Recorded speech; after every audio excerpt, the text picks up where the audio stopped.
धर्मशाला के रक्कड़ प्रस्तावित हेलीपैड के निर्माण के लिए वन संरक्षण अधिनियम के तहत पहले चरण की स्वीकृति मिल गई है। उपायुक्त कांगड़ा डॉक्टर निपुल जिंदल ने कहा कि रक्कड़ में हेलीपैड निर्माण के लिए लगभग 25 कनाल भूमि के लिए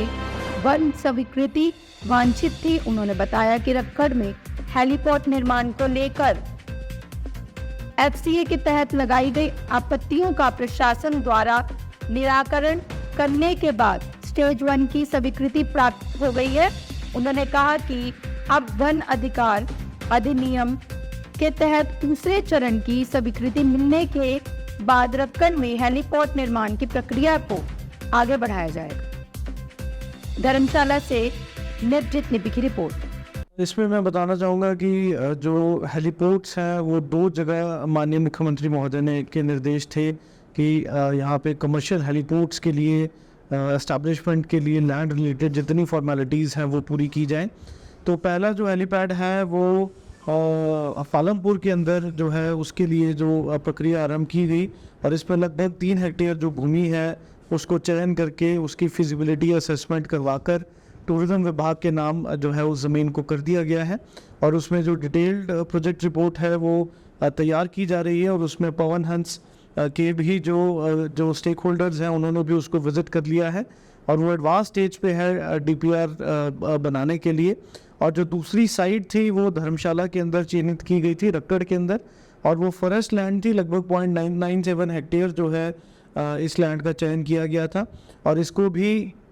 जो फिजिबिलिटी एनालिसिस है इसकी वो भी करवा ली गई थी और उसके उपरांत जो है वो मिनिस्ट्री ऑफ एनवायरनमेंट को इसका केस एफसी क्लियरेंस के लिए भेजा गया था। उनकी तरफ से 1-2 मरतबा जो है इसके अंदर ऑब्जेक्शंस लगाए गए, उनको भी यहाँ से क्लियर किया गया और अब जो स्टेज 1 क्लियरेंस है मिनिस्ट्री ऑफ एनवायरनमेंट की तरफ से वो उस लैंड के संबंध में प्राप्त हो चुकी है और इसमें बाकी फॉर्मेलिटीज़ पूरी करके जो है इसको स्टेज 2 के लिए भी जल्द ही भेज दिया जाएगा ताकि इस लैंड की जो एक फॉर्मल डाइवर्जन है टूरिज़्म डिपार्टमेंट के नाम वो कर ली जाए। साथ ही साथ इसमें भी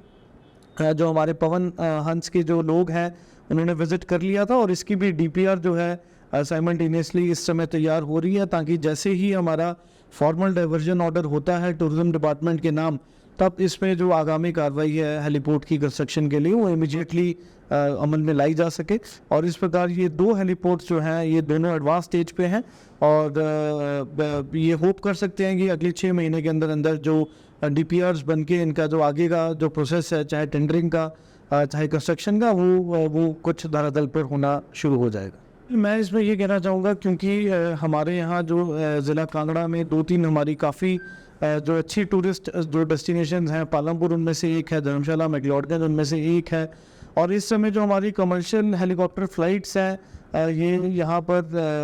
गग्गल में ही लैंड करती हैं और वो भी जो है वो भी 7 डेज़ अ वीक नहीं लैंड करती हैं। तो इसमें मैं मानता हूँ कि अगर वॉल्यूम आएगा इसमें टूरिस्ट का साथ साथ जो एक कंसिस्टेंसी भी आएगी, डेली ये फ़्लाइट शुरू होंगी। इंपॉर्टेंट लोकेशंस जो हैं शिमला चंडीगढ़ इनसे दिल्ली से ये फ़्लाइट्स कनेक्टेड होंगी तो कहीं ना कहीं जो एक प्राइस है इन फ़्लाइट्स का वो भी कम होगा और साथ साथ जो टूरिस्ट हैं उनको भी एक जो सुविधा है वो मिल पाएगी। तो मैं मानता हूँ काफ़ी ज़्यादा जो पर्यटन की दृष्टि से ये कारगर सिद्ध होगा और जो एक माननीय मुख्यमंत्री का एक जो एक उनकी एक ध्येय है उनका कि टूरिज़्म कैपिटल बनाना है कांगड़ा को, इसके लिए भी इसमें काफ़ी ज़्यादा जो हमारे प्रयास हैं उनको बल मिलेगा।